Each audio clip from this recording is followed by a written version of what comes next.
How y'all doing, fam? This is Chris Rob with Media TV, and I'm gonna be dropping this video about the Red Cross policy change strikes a nerve, and I'll let y'all see about the video, and I'll come back with my thoughts. Two residents who lost their houses in a fire were looking for the Red Cross Thursday. What's that? Haven't seen them yet. The Red Cross. Both these houses are now a total loss. Residents living here tell me they did eventually receive help, but they had to travel about 5 miles to the Red Cross headquarters. Under a new policy, the Red Cross says they won't go to fire scenes in these 10 Milwaukee zip codes. Instead, they want residents to meet them at nearby police stations or the Red Cross headquarters. Well, you have 10 zip codes here, which I find interesting, very specific places. What went into that decision-making? Why these specific places? This was where the precincts are, and this is where we can meet people safely. So that's why we chose those zip codes.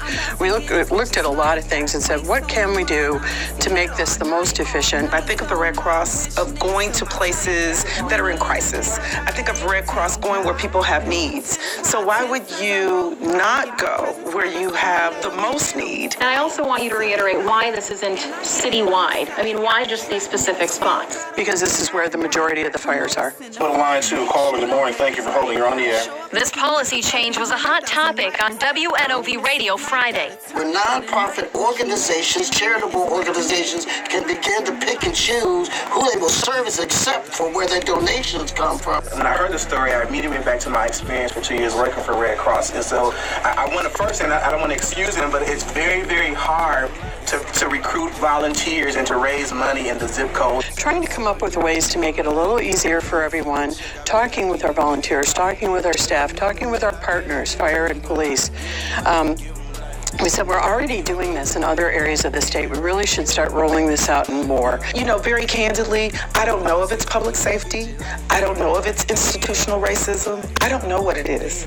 But what I do know is that what we heard is not the real truth of why. We're still going to do the responses to every single one. I want everyone to hold us accountable for that, because the number one thing for me is that we don't do any less responses.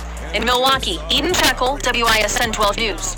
A Red Cross spokesperson says this policy is already enforced in other parts of Wisconsin. Now, fam, y'all just heard that. They just, man, it's just getting worse and worse by the day. About a day, a month, a week, and a year. So now, Red Cross is supposed to be a non-profit organization that help families, with housing and stuff like that when anything catastrophic happens and stuff like that. So this other family, their house burnt down or whatever, and now all of a sudden, the urban areas, they pick about 10 different urban areas where they say they will not come and check out the house and other stuff like that. My thing is, how can you determine how much money a person will get if you don't come out and look at the house? That's mind-blowing to me. I just don't understand that. Like, how would you know if, just to say if the other people are lying or not? They're not lying, what you can see, but you're gonna say, okay, well, no, don't, I'm not gonna come see you. You gotta come see me. You gotta drive 5 miles to come see me. How you know these people have a car? How you know these people not spending money on other things? How you know these people have enough money to come and see you? It's institutional racism, because it's funny when the Hurricane Harvey happened. Everybody went out there and helped and stuff like that. They didn't give a damn about how far it was, But now all of a sudden, we can't help these black areas in these areas because that's where most of the fires is being done. How you know that? You don't know that. Ain't nobody just gonna just say, okay, I'm gonna just start a fire and just fucking start the damn fire. Come on, man.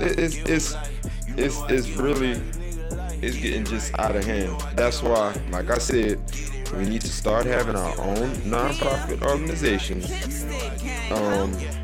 doing the same stuff that they're doing, but better, but only help our community. Because as you can see, these people don't give a fuck about us, and they don't give a damn if these people freeze out in the cold, because it's getting more colder and more colder each day by the minute. So yeah, I just wanted to drop this video and just bring this out and let the fam see it so everybody know what's going on. Love y'all. Have a nice evening.